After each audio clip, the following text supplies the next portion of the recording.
I am Lynn Duse, and I'm on the board of the Historical Society. I grew up in downtown Petoskey, actually lived where the parking lot of the grain train is now, and I was born in 1942, and I can remember during the war, a small child, my mother had a little tomato garden in the alley. There was a fence, and there was a tomato garden in the alley.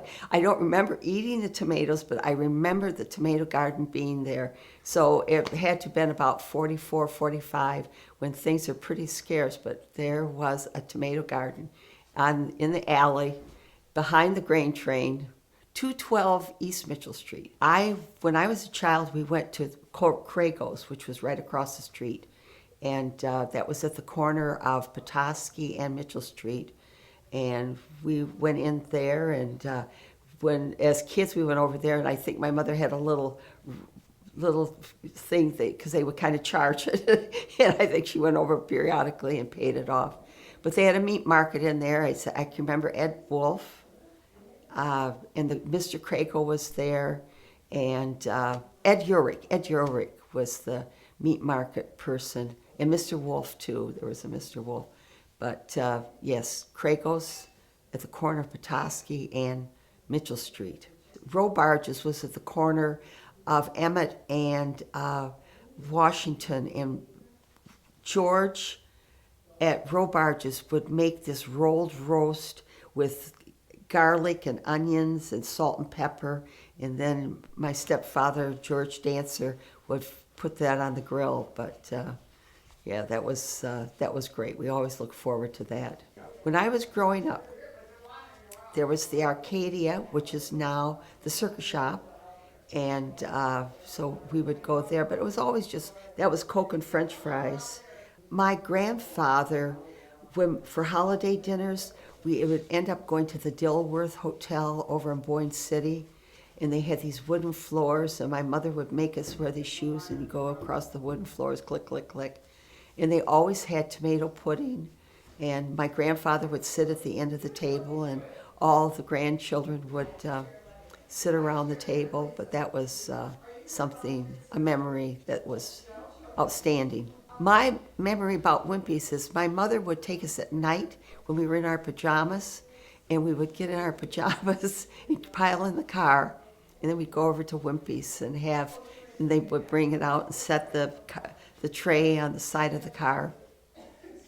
And and the Olive Burger was my favorite. So, but that was Wimpy's. Everybody definitely went there. Yeah, and we would go there quite frequently. Yeah, it was of course that was when my mother would take us, and it was always a special occasion. So, but yeah, pajama time, Wimpy time. The Popcorn King was right across from the Circus Shop. So, of course, we were there all the time. We lived in the apartment above where the parking lot of the grain train is, and we would go walk up the street, and if my mother wasn't there to see us, Mr. Leach from the Popcorn King would help us cross the street. That was before there was a stoplight at the corner of Petoskey and Mitchell. There was a stoplight at the Mitchell and Howard, but Mr. Wimpy would help us cross this. Mr. Leach would help us across the street. Oh yes, spent many times that. Because we were working family, it was, there weren't a lot of relatives coming in. As I said, going to the Dilworth for dinner for holidays was a biggie. And then we'd always go to Charlevoix. My grandmother died when I was 8, but I can remember Christmas going over to Charlevoix to my grandparents. When I was a child, this is the train station. My mother would bring me down. I would take the train to Charlevoix. My Aunt Laura would pick me up at the train station in Charlevoix. But that was a way that I got there. But that was for pleasure. That was for fun. And I'd spend the night with my Aunt Laura. But that was always... And then I always tell this story. I was a thumbsucker when I was a little girl. And there was a conductor on the train who didn't have a thumb. And do you know what he told me, how he lost his thumb? He sucked his thumb and his mother cut it off. Boy. But I'll never forget the conductor who didn't have a thumb. I remember the trains coming in to Penn Station. and all the chauffeurs and the big cars would be coming in, and the little old ladies would be getting off the train with their baggage, and the chauffeurs would pick them up and take them, whisk them off to Harbor or to Indian River or to wherever you have. But I can remember those days.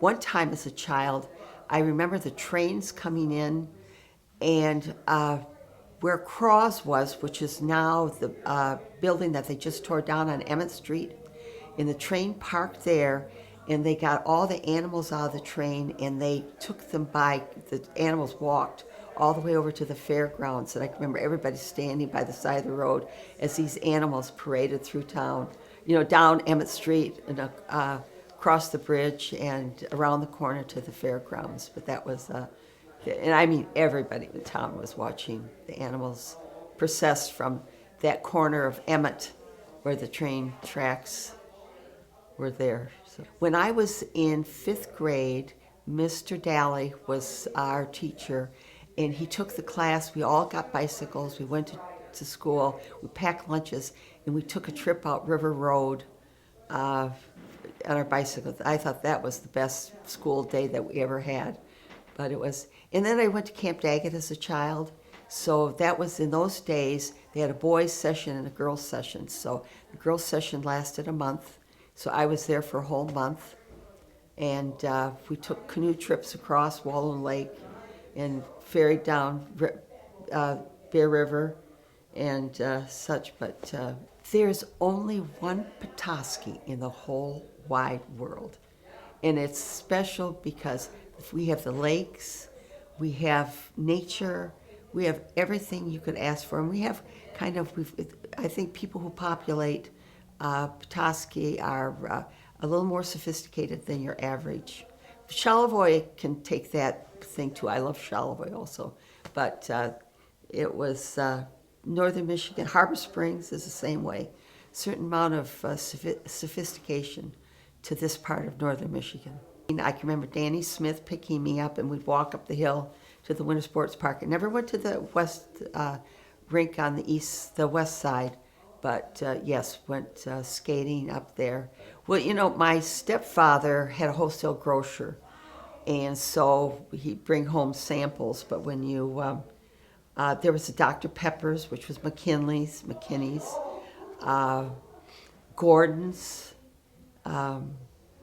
But we ate at home a lot too. That was, my mother we always had somebody, when I was a child, a housekeeper, so to speak. So there was always lunch at noon.